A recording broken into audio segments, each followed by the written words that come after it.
തലസ്ഥാന നഗരത്തിൽ നടക്കുന്ന റോഡ് പണി സംബന്ധിച്ച വിവാദത്തിൽ താൻ വിമർശിച്ചത് മുൻമന്ത്രി കടകംപള്ളി സുരേന്ദ്രനെ അല്ലെന്ന് മന്ത്രി മുഹമ്മദ് റിയാസ്. കരാറുകാരനെ പുറത്താക്കിയത് ശരിയായിരുന്നു എന്ന് കാലം തെളിയിക്കുമെന്നും മുഹമ്മദ് റിയാസ് പ്രതികരിച്ചു. കരാറുകാരൻ ഉഴപ്പിയപ്പോൾ സർക്കാർ ശക്തമായ നിലപാട് സ്വീകരിച്ചു. അല്ലായിരുന്നുവെങ്കിൽ മറിച്ചായേനെ സ്ഥിതി എന്നും മന്ത്രി കൂട്ടിച്ചേർത്തു. തലസ്ഥാനത്തെ റോഡ് പണി സമയബന്ധിതമായി തന്നെ പൂർത്തിയാക്കും. തലസ്ഥാന നഗരിയിലെ റോഡുകൾ ഗതാഗതയോഗ്യമല്ലാതായിട്ട് 3 വർഷത്തിലേറെയായി.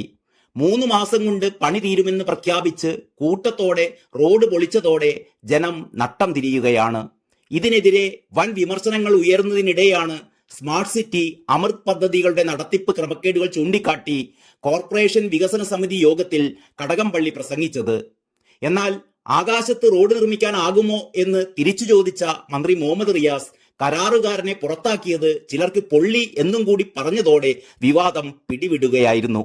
സംസ്ഥാന സമിതിയിലെ തന്നെ മുതിർന്ന നേതാവും മുൻ മന്ത്രിയുമായ കടകംപള്ളിയെ കരാറുകാരുമായുള്ള കള്ളക്കളി കൂടി ആരോപിച്ച് പ്രതിസ്ഥാനത്ത് നിർത്തിയ നടപടി ശരിയായില്ല എന്നാണ് മുഹമ്മദ് റിയാസിനെതിരായ വിമർശനം.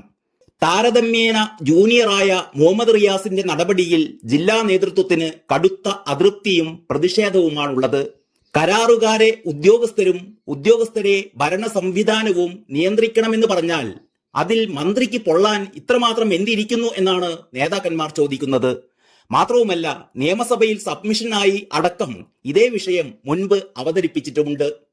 ഇതിനിടെ വീണക്കെതിരായ അന്വേഷണ കുരുക്കും റിയാസിനെ വെട്ടിലാക്കിയിരിക്കുകയാണ്. സീരിയസ് ഫ്രോഡ് ഇൻവെസ്റ്റിഗേഷൻ കോർപ്പറേറ്റ് മന്ത്രാലയത്തിന് കീഴിലെ ഏറ്റവും ഉന്നതമായ അന്വേഷണമാണ്.